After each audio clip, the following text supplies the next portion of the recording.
안녕하십니까. 2021년 중소기업 전략 분야 및 전략 제품 중에서 시스템 반도체 분야의 소개를 맡은 숭실대학교의 이성수입니다.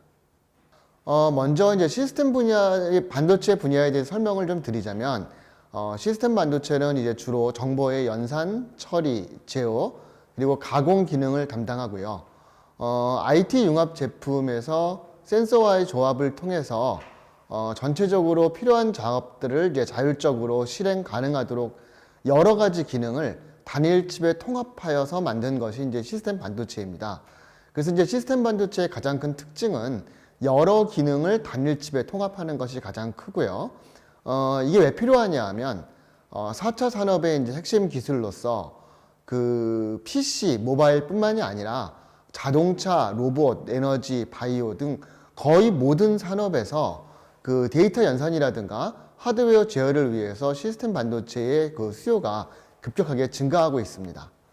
또 이제 그 코로나 발발이 생기는 바람에 그 비대면 경제가 이제 확산함에 따라서 주로 집에서 대면 그 비대면 작업을 한다든가 또는 뭐 화상회의를 한다든가 이런 것들을 할 때 정보 반도체가 많이 사용되기 때문에 최근 들어와서 수요가 급격하게 증가하는 것을 볼 수가 있습니다. 또한 그 시스템 반도체의 특징 중에 하나는 중소기업 또는 벤처기업이 참여하기 굉장히 적합한데요. 다른 분야하고 다르게 다품종 소량 생산에 굉장히 특화되어 있습니다. 그래서 대기업이 하는 것보다는 중소기업이나 벤처기업이 하는 게 훨씬 더 좋고요. 그 다음에 실제로 시스템 반도체를 설계하기 위한 어떤 그 대량의 기계라든가 생산 설비가 별로 없습니다. 그래서 설비 투자도 굉장히 부담이 적고요. 그리고 이제 설계하는 회사와 제조하는 회사가 이제 분업이 되어 있기 때문에 굉장히 차별화된 특성을 가지고 있고, 또 하나의 특징이 굉장히 오래된 그리고 숙련된 고급 기술 인력이 필요합니다. 그리고 개발 기간이 상당히 길어요. 그래서 이제 그 창업 초기의 그 기업에게는 조금 장벽으로 작용하는 부분이 좀 없지 않는데, 막상 설계 기술과 고급 인력을 확보하게 되면 굉장히 강력한 경쟁력을 가질 수가 있습니다. 그리고 이제 수요 변화의 비교적 비탄력적인데요. 이거는 인력 양성 또는 기술 확보를 하는데 걸리는 시간이 굉장히 길기 때문에 수요가 급증한다고 해서 바로 따라붙을 수 있는 게 아니라서 어떻게 보면 나쁠 수도 있지만 또 어떻게 보면은 일단 경쟁력을 갖춘 기업에게는 굉장히 좋은 장점이 될 수도 있습니다. 그래서 정부에서도 그 자동차, 바이오, 에너지, IoT 가전, 그 다음에 기계 로봇 이러한 5개 전략 분야에서 협력 플랫폼 구축 등 다양한 지원을 수행하고 있습니다. 가치 사슬을 보시면은 이제 디자인, 생산, 패키징, 테스트 이렇게 있고요. 기업 유형을 보면은 뭐 패밀리스 파운드리, 뭐 조립, 검사 이렇게 있고, 이걸 한꺼번에 다 하는 IDM, 우리나라 대기업들이 많이 하고 있죠. 그런데 이제 중소기업에 가장 적합한 부분은 이제 패밀리스고요. 이 패밀리스는 생산 설비는 보유하지 않고 오직 설계만 진행하는 쪽입니다. 그래서 이제 그 전체적으로 보면은 이제 반도체를 개별 소자, 이걸 또 모듈화하고 통합화해서 이제 서비스를 이제 창출하게 되는데, 주로 이제 그 많이 하는 부분들이 이제 개별 소자에 지금까지는 하나의 기능만 넣었다면 이런 것들을 여러 개의 그 시스템을 통합을 하고 거기에 따라서 이제 그 우수한 서비스 가치를 창출할 수 있는 그런 융복합 반도체로 발전을 하고 있습니다. 해외 시장을 보시면은 이제 2019년에는 좀 줄어드는 편이었어요. 그런데 이제 2020년에 2.4% 상승해서 이제 2018년 수준을 회복 것으로 예상이 되고 있고요. 전체적으로 뭐 마이크로 컴포넌트라든가 아날로그 IC 또는 뭐 로직 IC 이런 것들이 전체적으로 2020년, 2021년에는 예년 수준을 회복할 것으로 예상이 되고 있고, 전체적으로 이제 시스템 반도체 시장을 세계적으로 보면 인텔이라든가 퀄컴 같은 이제 글로벌 대기업이 한 70% 정도를 차지하고 있고요. 우리나라는 이제 유감스럽게도 점유율은 3.0% 수준이지만 성장률은 굉장히 높은 편입니다. 이 분야의 그 세계 시장에 성장률도 연평균 성장률이 4.4% 정도로 굉장히 높은 편이고요. 뭐 생태계 동향을 간단하게 살펴보시면 이제 미국 기업이 반도체 시장을 주도하고 있고, 또 이제 미중 반도체 무역 전쟁이 생기면서 또 많은 영향을 또 미치고 있습니다. 그래서 이제 비대면 경제가 이제 확산하면서 시스템 반도체가 어려워지기도 하고 또 좋아지기도 하는데요.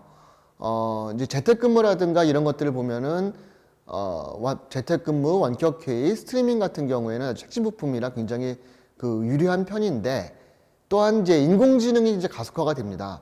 그러다 보면은 인공지능을 할 때는 거의 대부분이 시스템 반도체를 사용하기 때문에 시장 성장이 굉장히 크게 예상되고 있지만, 문제는 이제 시스템 반도체가 모바일, 저희들 우리 쓰고 있는 스마트폰이라든가 태블릿이라든가 이런 쪽 굉장히 많이 들어가는데, 이제 코로나19 때문에 그 전자제품 시장이 많이 줄어들어서 그런 거에 따른 좀 어려움을 조금 겪고는 있습니다.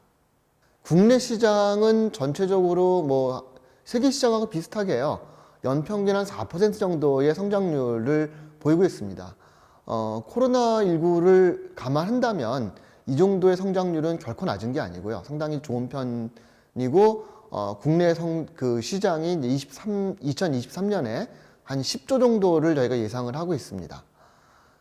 그리고 이제 우리나라에서는 그 R&D 투자를 굉장히 오랫동안 그 지속해왔기 때문에 뭐 여러 가지 부분이 이제 국산에 성공했지만, 아직도 이제 핵심 부분인 마이크로 프로세서라든가 자동차라든가 자동차 칩 또는 뭐 전력 에너지 칩들은 이제 수입에 의존을 하고 있고요. 어려운 부분으로는 뭐 전문 인력 부족이라든가 뭐 생태계 경쟁력 미흡, 그다음에 이제 수요 산업과 영배 미비로 이제 조금 부러운 부분이 있지만, 굉장히 크게 저희가 도움이 될 거라고 보는 부분은 이제 초연결 사회, 그리고 인공지능 서비스, 이런 것들이 활성화되면은 시스템 반도체 시장이 크게 성장할 것을 기대할 수가 있을 것 같습니다. 주요 기술 동향을 저희가 살펴보면은 4차 산업혁명 또는 뭐 인공지능 이런 거에 따라서 고기술, 고성장, 고부가가치로의 미래 유망 산업으로 저희가 각광을 받고 있고요. 또 하나는 국가 간 기술력 대결에서 가장 핵심적인 역할을 담당하고 있습니다. 미국과 중국의 분쟁에서 가장 핵심이 되는 게 반도체이듯이, 시스템 반도체가 단단하지 않으면 국가 그 산업 발전에 많은 어려움을 초래하게 됩니다. 그리고 이제 최근 들어와서 고성능 반도체 또는 뭐 센서의 지능화 또는 뭐 인공지능 프로세서 이런 것들이 많이 그 발전을 하고 있고요. 거기에 따라서 고성능, 저전력, 그다음에 고집적 이런 기술들에 대해서 활발하게 그 연구가 진행이 되고 있습니다. 여기서 이제 하나 저희가 언급해야 될 것은, 삼성전자가 2030년까지 무려 133조 원을 투자해서 시스템 반도체 분야에서 1위를 달성하겠다고 그 계획을 저희가 세운 적이 있고요. 그래서 이런 부분에 있어서 삼성전자라든가 SK하이닉스, 실리콘웍스 또는 이제 어버브 반도체, 텔레칩스 같은 회사들이 세계 시장에서 굉장히 선전을 하고 있습니다. 최근 이제 국내의 주요 정책으로 보면은 역시 이제 그 시스템 반도체 비전과 전략이라는 걸로 정부에서도 하고 있고요. 그다음에 삼성전자에서도 비슷한 그 비전을 보여주고 있는데, 2030년까지 이제 반도체 강국으로 도약하겠다. 그래서 이제 여러 가지 전략 제품 리스트를 저희가 이제 선정을 했는데요.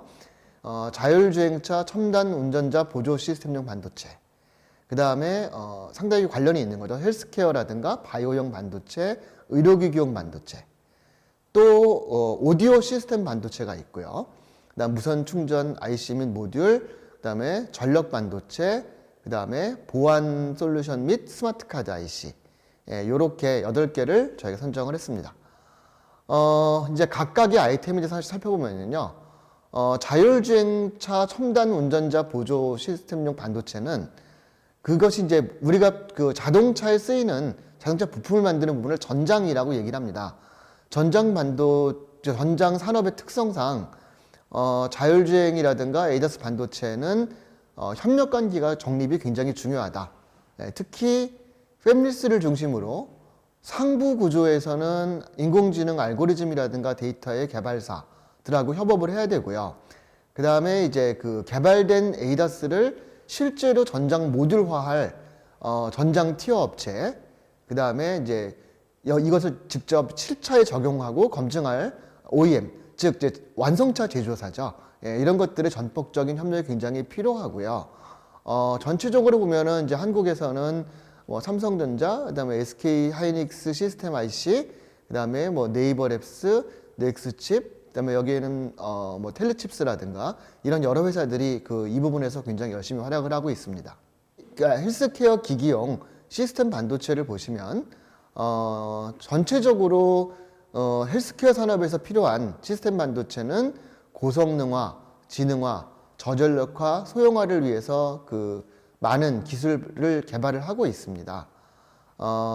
특히 일반적인 반도체는 이제 IT 기술만 있으면 되는데 헬스케어 기기의 경우에는 뭐 생체 신호 측정이라든가 그런 것들을 위해서 BT 기술과의 융합이 상당히 필수적이고요.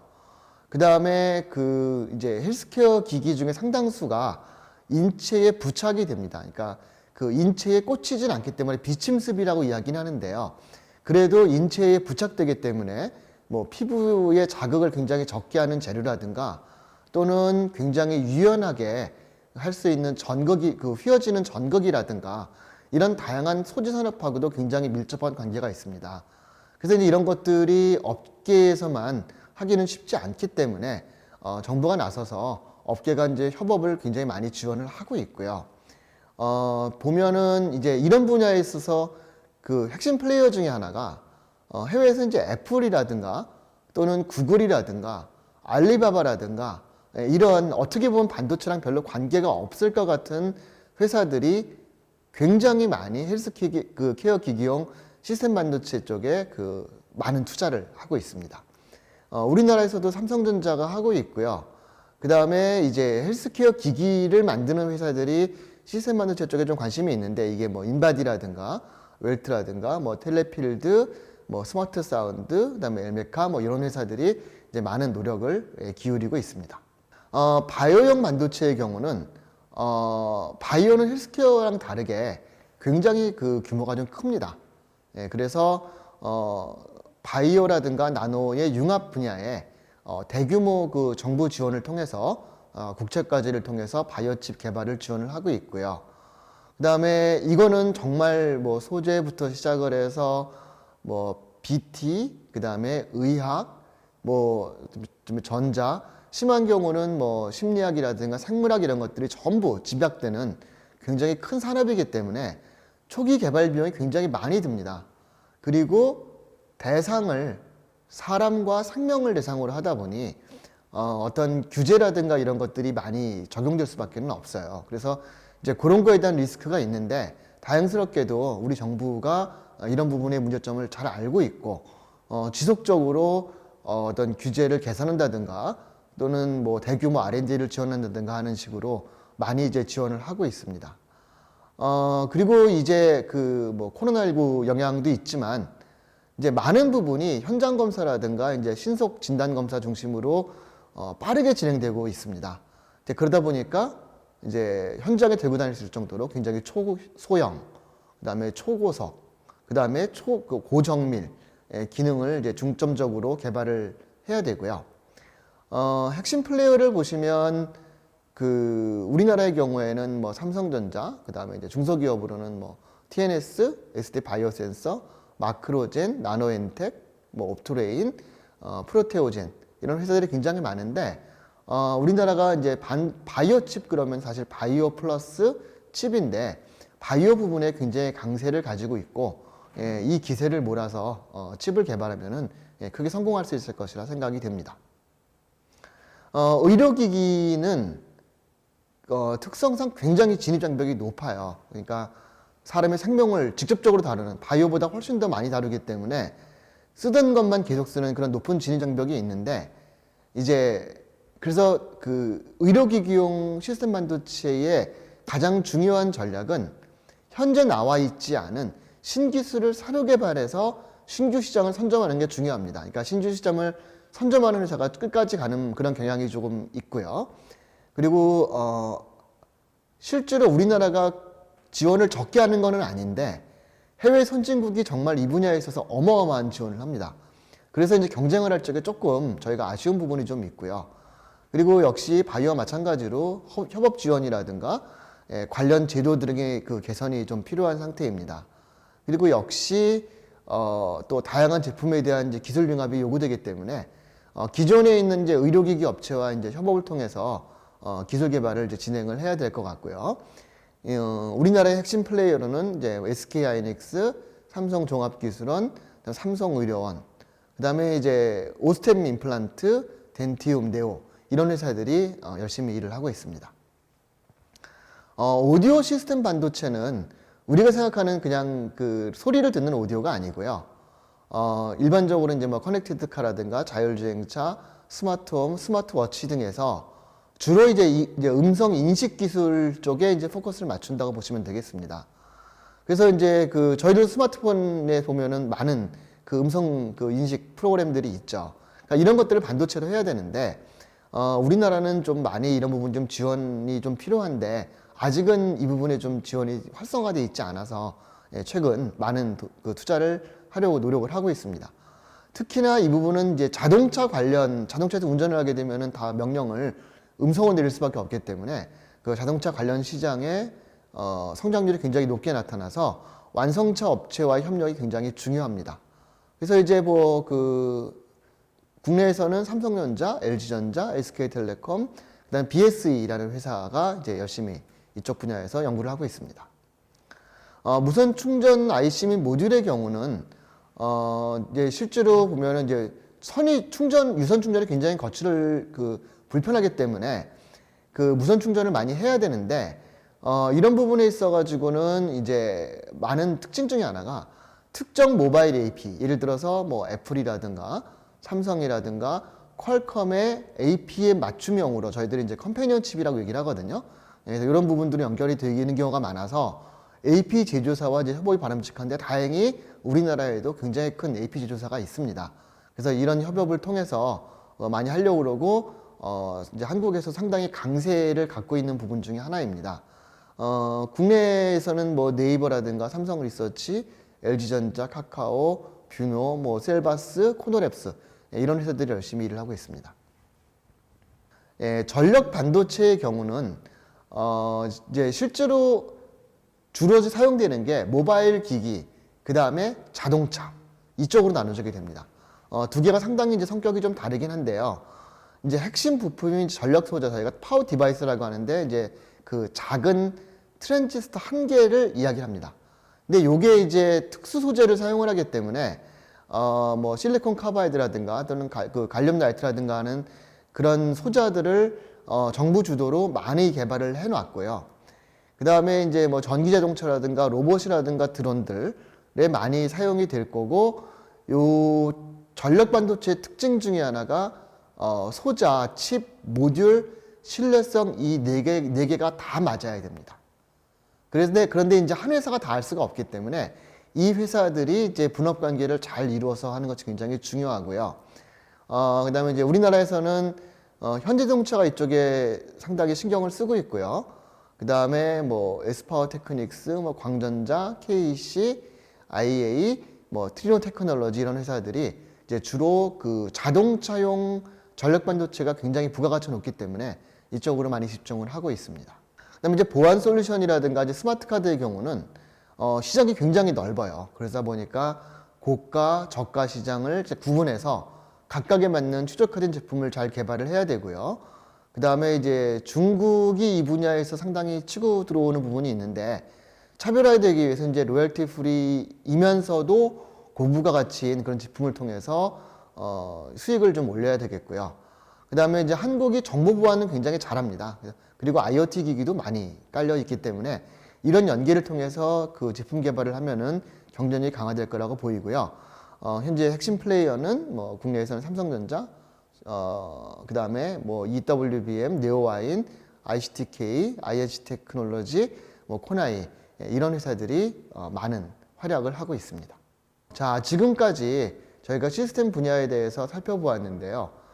시스템 분야는 다른 여러 분야 못지않게 중소기업의 활약이 굉장히 많이 기대되는 부분 중에 하나입니다. 그리고 또 실제로 세계에서 시스템 반도체를 설계할 수 있는 나라는 몇 나라 되지 않습니다. 이러한 의미에서 코로나가 지나고 나면 우리나라 경제를 회복하는데 큰 힘이 될 거라고 믿고 앞으로 여러분들의 많은 응원을 부탁드리겠습니다. 감사합니다.